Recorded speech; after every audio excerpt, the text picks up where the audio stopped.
I'm Phil Greco. If there's two things I love doing most, it's eating and boxing. Join me as I travel the world talking to world-class boxers, promoters, and trainers, and what's it like to be at the top of their game. Welcome to the North Side. I'm here where it all started. Toronto has played a huge role in the growth of current pop culture, music, food, and in sports. But before we get started, let's take a look back last week what my boy Paulie had to say about the future of boxing in Toronto. So I think a lot of the crowd in Toronto is mixed martial arts based, a huge haven for mixed martial arts. It's hard to kind of cross those people over. But a combat sports fan still can appreciate fighting. It just has to be the right kind of fighting. I think people can always be turned to boxing fans as well. But it's just a matter of bringing the right fights there, getting people excited the right way, marketing it the right way, promoting it the right way, and of course, making the entire event, because a fight is an event, let's face it, making the entire event something fun, and not just a fight. And I think people in Toronto, they understand that kind of stuff. When you give them that kind of stuff, they're looking for a good time, man. I think they understand that kind of stuff. Right on. And you guys will have it. So, I decided to dig a little deeper on Toronto's fight fan culture. I'm here with the one and only Bishop Brigante. Bishop and his team lead up the King of the Dot Entertainment, an underground battle rap league whose fan base and business structure is very similar to that of boxing. I can't even count how many times one of these stands has literally saved me from starting. You know what I mean? Like that song. Last night the DJ saved my life. Or last night the hot dog stand saved my life. Exactly. Bishop, tell me, for those who don't know, what is KOTD? Well, KOTD, which is King of the Dot, is the world's #1 battle rap league, period.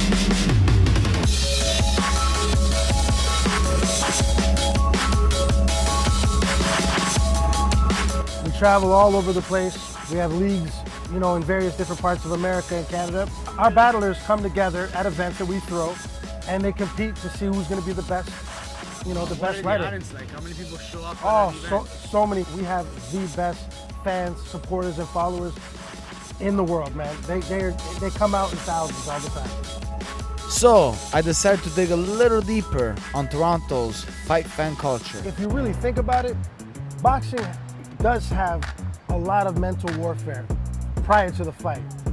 There is the physical as well. With battle rap, it's all mental.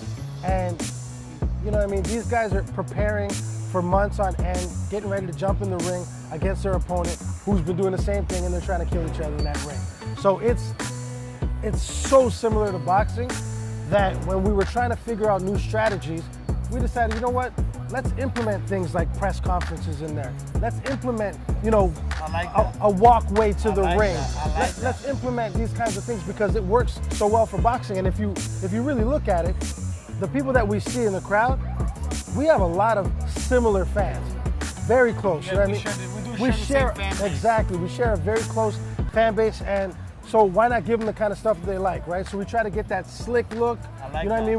We have a lot of face-offs at our press conferences. I noticed that. And the fans love it, man. They come out there and they talk that smack, and they sell the fight the same way that two great fighters would do at their press conference. We love it.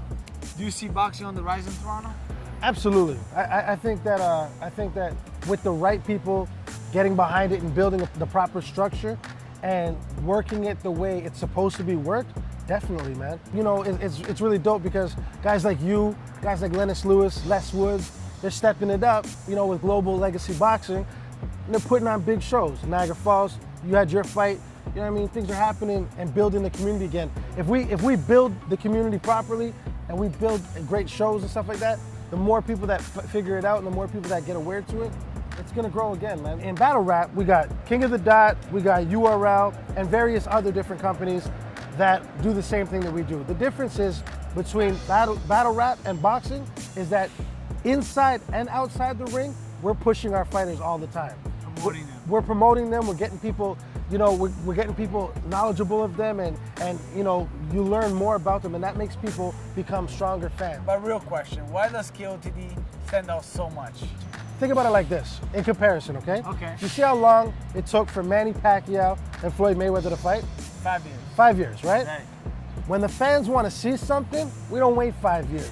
They get me on the phone, I get on the phone with them, and we make it happen immediately for the fans.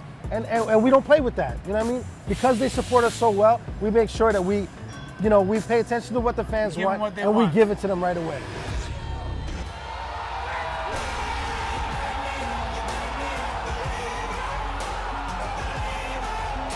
So I'm gonna list some boxers and their skills, Alright. and in return, you're gonna tell me who they are in your world. Let's do it. Counter puncher, Juan Manuel Marquez. I liked him best when he fought Manny Pacquiao. He was waiting, and he countered with the right hand and knocked him out cold. Who's your guy? Counter puncher, battle rap, Sharon. Sharon. Yeah, incredible rebuttals off the top, quick thinker, hits you right back with whatever you gave him almost immediately. All right, let's talk about power punchers. Okay. My guy has to be the heavyweight champion of the world, Anthony Joshua. Wherever he hits, he destroys. All right, power punchers, battle rap, by far, hands down, right now is Big K. Unlimited haymakers every round, every battle he's been in. Fierce competitor. He's always coming with knockout hits. It's not a TKO, it's a knockout. It's a knockout every time. All right, let's talk about the scientist. All right. In boxing, we call him high tech, we call him the Matrix. My guy is Lomachenko. He's better than a calculator, and whatever he does, gets the job done no matter how. Our scientist in battle rap, I'm gonna give that to Daylight.